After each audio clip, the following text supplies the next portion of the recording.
At 3:07 a.m., Lena's phone buzzed loudly on her nightstand, dragging her out of a restless sleep she had fallen into after another long day of feeling overlooked at work. She grabbed the phone expecting a random notification, but the screen showed a message from her landlord, Mr. Halden, a quiet man who usually avoided late-night contact. His text was short and alarming. "Leave now. Don't ask why." For a moment she wondered if it was a mistake, but a cold shiver ran through her as she reread the words. Her apartment was small but comforting, the one stable thing she had after months of professional setbacks, so the idea of abandoning it in the middle of the night made her pulse spike. She typed back quickly, asking what was happening, but his reply came instantly, as if he had been staring at his phone waiting for her message. "Just leave. You'll understand by morning." His tone felt urgent, but also strangely protective, and Lena sat on the edge of her bed, trying to make sense of it. She'd always paid rent on time, followed every rule, and never caused trouble. Why would her landlord suddenly push her out of the place she relied on more than anything? She refused to be scared without an explanation. Too many things had already spun out of her control lately. For months she had been promised a promotion at work, only to be ignored when the moment came. A coworker had taken credit for one of her reports. Another had blamed her for something she didn't do. She had stayed quiet, thinking silence would protect her, but it only made things worse. She had reached a point where she was tired of being pushed aside. So instead of packing, she dialed her landlord's number. He answered on the first ring, his voice low and tense, as if he was whispering in a place where he didn't want to be overheard. "Lena, please," he said. "Just leave for tonight. I don't want you involved in this." "Involved in what?" She pressed him for answers, but his responses came out strained, like he was holding something back. He told her he wasn't allowed to explain anything directly, but that she would see everything for herself if she checked her door camera. That made her freeze. Her door camera wasn't something she thought about often. She installed it months ago after a package went missing, and since then it had recorded nothing but delivery drivers and neighbors walking past. She suddenly felt nervous as she opened the app, not knowing what she was about to see or why her landlord was urging her to escape before sunrise. When she finally pulled up the recording, she leaned closer to the screen, expecting maybe a stranger lurking in the hallway, or someone suspicious walking by. But instead, the footage showed someone familiar. Someone she knew well. Someone she trusted far more than she should have. Evan, her coworker. He was crouched by her door in the dim hallway light, looking around nervously as he slid an envelope underneath her apartment door. First, the image didn't make sense. Why would Evan be here at this hour? How did he even know where she lived? She didn't remember ever telling him her building number, and he never seemed the type to visit anyone unexpectedly. But the longer she watched, the more her stomach twisted. The envelope wasn't a friendly note or a misplaced letter. It was an official-looking complaint document. And something about the way he pushed it through the door felt rehearsed, as if this wasn't the first time. Her landlord's cautious words suddenly clicked into place. He had warned her to leave because he suspected something dangerous. Not physically dangerous, but something that could ruin her reputation as a tenant and push her out of her home. She kept watching in disbelief as Evan straightened himself and walked down the hallway with the same confident stride he used at work when he pretended to be helpful. She remembered how he acted days earlier when he got the promotion she had been waiting for. He had smiled politely, thanked the team, and told her he knew she had been hoping for the same opportunity. At the time, she believed he genuinely cared, but now that memory felt different, almost rehearsed the same way his actions at her door looked rehearsed. The anger rising inside her wasn't loud or explosive. It was steady, quiet, and heavy, the kind that came from someone who had been holding too many disappointments for too long. She played the clip again, noticing new details every time. The way he kept glancing over his shoulder, the quickness in his movements, the strange focus in his eyes. This wasn't a misunderstanding. Evan wasn't delivering something on behalf of someone else. He was planting something meant to hurt her. She opened the envelope that had been pushed under her door and found a complaint letter full of claims she knew were false. Noise complaints she never caused, reports of her damaging property, accusations that painted her as a bad tenant. She felt a cold ache move through her chest. These were things serious enough to get her evicted. Things that could make her lose the only place she felt safe. And worst of all, someone she worked with, someone who pretended to be friendly, had written them. Her landlord must have discovered the letters early, maybe before they reached the main office, and that was why he had panicked. He was trying to protect her, but he was also afraid to get involved too deeply, which explained why he kept telling her to leave without details. She tried to breathe calmly, but her thoughts were racing. Why would Evan do this? Why target her specifically? Then it hit her, the promotion. He had gotten it, but he had also known the management team was considering reopening the decision after finding mistakes in the project he led. Those mistakes weren't hers, they were his, but she was the easiest person to blame because she had no power to fight back. Maybe he thought removing her from the company, or destabilizing her personal life, would secure his position. Maybe he feared she would expose his lies. Or maybe he simply didn't want competition. The idea that someone would go this far just to protect their own ego made her feel a sharp, shaking anger, but also a colder, more focused kind of determination. She had been ignored. She had been pushed aside. She had been silent. But she wasn't going to be silent now. As she stared at the footage one more time, she realized that this wasn't just a cruel trick by a jealous coworker. This was a moment that would either break her or push her to finally stand up for herself. Her landlord hadn't meant to spark this reaction, but in warning her, he had given her something she hadn't had in months, a reason to stop letting others decide her fate. She replayed the clip, studying every second, every movement, storing the details like evidence in her mind.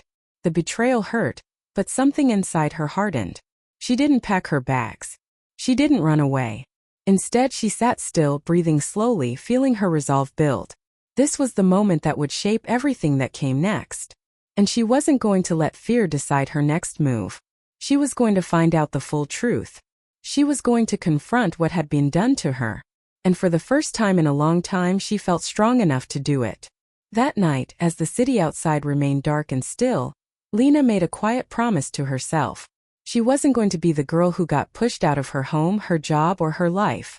She was going to take back control. Whatever Evan had planned, whatever he thought she wouldn't discover, he was wrong. She was awake now, fully awake, and she was done being an easy target. And although she didn't know it yet, this was the beginning of her path toward a decision far deeper than she imagined. A path that would force her to face the idea of revenge, justice, and what kind of person she wanted to become when everything finally came to light. Lena didn't sleep after watching the footage. Her mind stayed sharp and restless, like it was finally refusing to stay quiet after months of swallowing frustration. As dawn approached, she sat at her small kitchen table with her laptop open, the dim morning light turning her apartment into a pale, shadowy space that matched the heaviness inside her. She kept replaying the video of Evan slipping the complaint letter under her door, trying to understand the reason behind his betrayal. The more she analyzed it, the clearer everything became. He wasn't acting out of impulse. He had planned this. He wanted her gone, not just from the apartment but from the company too. She remembered all the little things she ignored. The sudden friendliness he had shown when rumors of her promotion spread, the way he casually asked which neighborhood she lived in, the way he kept offering to help her with projects that he later took credit for.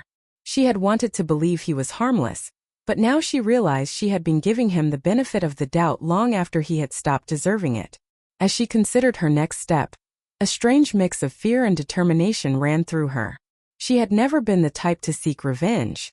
She usually chose the peaceful route, staying quiet to avoid conflict, hoping her work would speak for itself. But silence hadn't protected her.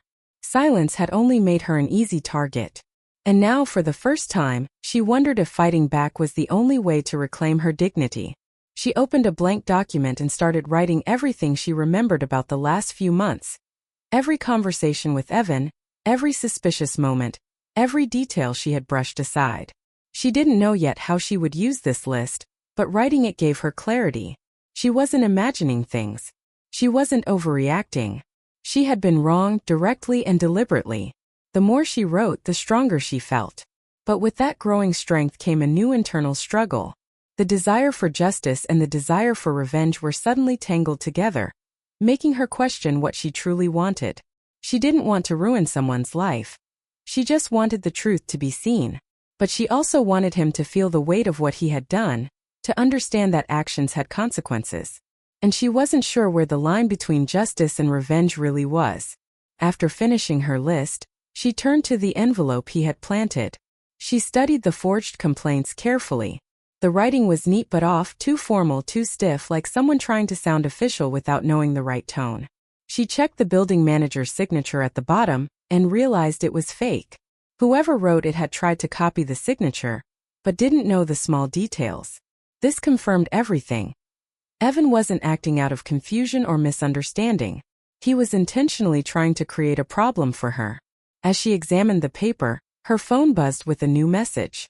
It was from her landlord, asking if she had left the building. She told him she was still there. He responded quickly, warning her that staying might make things harder later, but she thanked him politely and said she needed answers first. He didn't argue this time. It almost felt like he understood she wasn't the same quiet tenant he had known before. After a moment of stillness, Lena decided she needed more evidence before confronting anyone. She checked the door camera again and found something she hadn't noticed earlier. There were older recordings stored automatically in the cloud. She scrolled back through the previous week and found 2 more clips of Evan at her door, one late at night, one very early in the morning. In the first clip, he was just standing near her door, as if checking whether the hallway was clear. In the second, he seemed to be listening for movement inside her apartment. The realization struck her hard. This wasn't a single act. He had been coming here repeatedly, testing the situation, waiting for the right moment. She felt a cold wave move through her body. Her instincts were no longer whispering. They were shouting. Something inside her shifted. She wasn't afraid anymore. She was angry, focused, awake in a way she hadn't been in a long time. She downloaded all the footage, saved it in multiple folders, and backed it up to her email. When she finished, she looked around the apartment, the place she worked so hard to afford, and realized how much she had let others define her path. She had stayed quiet at work to avoid being seen as difficult. She had accepted being overlooked because she didn't want to upset anyone. She had let people take advantage of her kindness because she hoped they would eventually see her worth. But not anymore. She was done being passive. She was done letting others decide what she deserved. She grabbed her coat and headed out of the apartment, determined to understand everything before taking action. Instead of going to work, she headed to a nearby cafe. A place where she could sit without distraction and think clearly. She ordered tea, sat at a corner table, and opened her laptop again. She looked up Evan's past projects and performance reviews. She wasn't trying to dig into his personal life. She didn't want that. But she needed to understand what motivated him. She discovered something surprising. Evan's department had been under pressure to improve their numbers for months. Management had been quietly evaluating everyone, including him. His promotion wasn't secure. It had been granted quickly because the company needed to fill the position fast. But there were gaps in his work, small mistakes that made more sense now. He wasn't confident. He wasn't stable in his role. He was scared. It didn't excuse his actions, but it gave her insight. His betrayal wasn't just cruelty, it was fear. He was afraid she would outperform him. Afraid she would expose his mistakes. Afraid she would take the promotion he wanted so badly. Knowing this didn't calm her anger, but it made it sharper, more focused. He wasn't attacking her out of hatred. He was attacking her out of desperation. And desperate people could be dangerous if left unchecked. As the hours passed, her emotions swung between wanting to confront him directly and wanting to take a more strategic path. A part of her imagined walking into his office, showing him the footage, and watching the guilt spread across his face. Another part imagined going straight to HR, letting the evidence do the talking, and letting the truth settle everything. But a quieter part of her wondered what the right thing was, not just the most satisfying thing. She didn't want to turn into someone she wouldn't recognize. She didn't want to become consumed by anger. Still, she couldn't ignore the desire for accountability. She needed him to understand that his actions mattered. She needed closure. By early afternoon, she had organized all her evidence, footage, screenshots, notes, timelines. Everything was clean, factual, and ready. But she still hesitated. It wasn't the fear of consequences that held her back. It was the realization that whatever she chose next would affect her deeply. Revenge could feel good in the moment, but what would it leave behind? Justice could feel more balanced, but would it bring closure? She thought about her quiet nature, her careful choices, her tendency to avoid conflict. For once, she didn't want to avoid anything. She wanted clarity. She wanted change. As she looked at the folder of evidence, she felt the weight of her decision. She wasn't just dealing with a coworker's lie. She was dealing with the version of herself she was choosing to become. She knew she wasn't ready to decide yet, not until she understood her own heart better. So she closed her laptop and walked back home, the afternoon sun warming her face as she moved with more confidence than she had in months. When she reached her building, she paused before going inside. She wasn't the same woman who left a few hours earlier. She was stronger, more aware, and ready for whatever came next. And though she still didn't know whether she would choose revenge or justice, she knew one thing for sure. She would no longer let fear decide for her. Whatever happened next would be her choice, guided by the truth she now had in her hands. Lena returned to her apartment with a new kind of clarity, the kind that came after a long storm finally settled and left the air sharp and cool. She knew she couldn't wait forever to decide what to do with the evidence she had. Her anger hadn't disappeared, but it had shifted into something calmer, more controlled, like a steady flame instead of a wildfire. She sat on her couch and stared at the folder of files on her laptop, knowing that once she chose a path, everything would change. The truth wasn't something she could ignore anymore. And the decision she made now would not only affect Evan, but also define what kind of person she wanted to be moving forward. She thought about the easy path, pressing send on that email to HR, and letting the evidence speak for itself. It would be simple, clean, and fair. But part of her also imagined confronting Evan face to face, getting the truth directly from him, and seeing him struggle to explain what he had done. She didn't want drama or scenes, but she wanted closure, real closure, the kind that only comes from hearing someone admit the truth. The more she thought about it, the more she realized she needed to see him, not to threaten or lash out, but to understand him before she took her final step. Once she made the decision, she grabbed her coat again, took a deep breath, and headed toward the office building where she knew he would still be, especially since he liked staying late to look dedicated. The sky was fading into evening now, the orange light stretching across the street, casting long shadows that made everything look sharper. As she walked, her mind stayed focused, not racing like before but moving with purpose. When she reached the office lobby, the security guard recognized her and waved her through without question. She took the elevator to the 5th floor, her heart steady but heavy. She didn't rehearse what she would say. She wanted the conversation to be honest, not planned. When the elevator doors opened, the quiet hallway greeted her with familiar carpet and soft lights. She walked toward the project room, where she suspected Evan would be reviewing documents or pretending to work hard. Sure enough, through the glass wall, she saw him sitting at a desk, typing quickly, looking tired but determined, unaware of the storm waiting outside the door. For a moment she just watched him, not with hatred but with curiosity. This was the man who had caused so much trouble in her life, yet he looked normal, worried, stressed, human. That made everything harder, because it was easier to fight someone who felt like a villain, not someone who looked like he was drowning in his own fear. She pushed open the door. He looked up instantly, startled, his hands freezing above the keyboard. "Lena?" he asked, his voice uneven. "What are you doing here?" She stepped inside calmly, closing the door behind her. "We need to talk," she said. He swallowed, his eyes darting away, as if he already knew why she was here. "About what?" he asked, trying to act casual, but his voice cracked slightly. She didn't waste time. "Stop pretending," she said. "I know you came to my apartment. I have door camera footage. I know about the fake complaints." Evan's face drained of color. For a moment he couldn't speak, his breath stuck in his throat. He looked down, then back at her, then down again, as if searching for words that didn't exist. "Lena, He stopped, a shaky exhale leaving his mouth. "I didn't mean for it to go that far," he whispered. She raised an eyebrow. "You wrote fake complaints and tried to get me evicted." He winced. I know. It was stupid. I panicked." "Why?" she asked plainly. She wanted the truth without excuses. He rubbed his forehead with trembling fingers, unable to meet her eyes. "Because they were reconsidering the promotion," he admitted. They were looking at your numbers, your reports, your evaluations. They told me your performance was too strong to ignore. I thought they would take everything away from me. Lena felt a strange mix of anger and pity, but she didn't interrupt. He continued, his voice cracking. I worked so hard to get that role. I needed it. And when I heard they might change their mind, I felt desperate.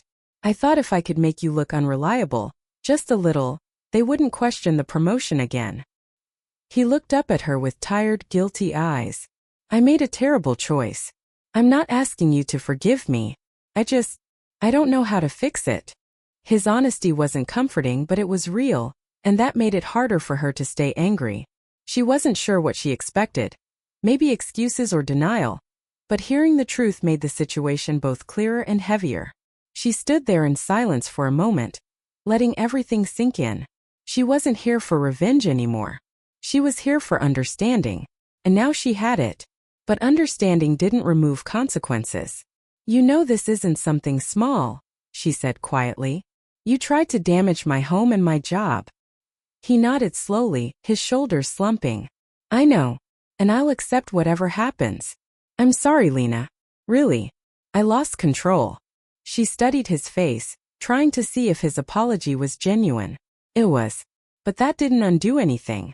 She took a slow breath, feeling her heart soften but not break. She wasn't here to destroy him. She was here to make things right. I'm going to report this, she said simply. He closed his eyes, expecting that answer. But, she added, I will only report the truth. No exaggeration, no extra claims. Just the facts. His eyes opened, surprised. He didn't look relieved, just grateful she wasn't going to hurt him more than necessary. Thank you, he said softly, for being fair. She didn't reply. She didn't want his gratitude. She wanted balance, not praise. She left the office without looking back. Once she got home, she sent a clear, concise email to HR documenting everything. She attached the footage, the forged letters, and her notes. She didn't twist the story. She didn't add anything unnecessary. She stuck to the truth. The next 2 days moved quickly. HR called her in for a formal discussion, reviewing every detail. They thanked her for staying calm and responsible. They assured her action would be taken. And they kept their word. Evan was removed from the project team, placed on probation, and required to work under supervision for several months. He wasn't fired. They believed in giving him a chance to rebuild. But his reputation took a hit. His confidence faded. And he had to face the consequences of his choices. When Lena saw him around the office later, he looked quieter, slower, more thoughtful. He always offered a respectful nod when he passed her, not out of fear but from a place of learning. As for her, she felt something unexpected. Not triumph, not revenge, but peace. She had stood up for herself without losing herself. She had confronted betrayal without becoming cruel. She realized revenge wasn't about causing pain. It was about reclaiming power. Justice, on the other hand, was about choosing who you were in the process. One evening, as she sat by her window with a warm drink, she reflected on everything. Her landlord's warning, the footage, the anger, the fear, the decision. She felt stronger now, not because she won, but because she didn't let the situation turn her into someone she wasn't. She whispered to herself, doing the right thing is harder than revenge. And for the first time in weeks, she felt fully herself again. Steady, confident, and free from the weight of someone else's wrongdoing.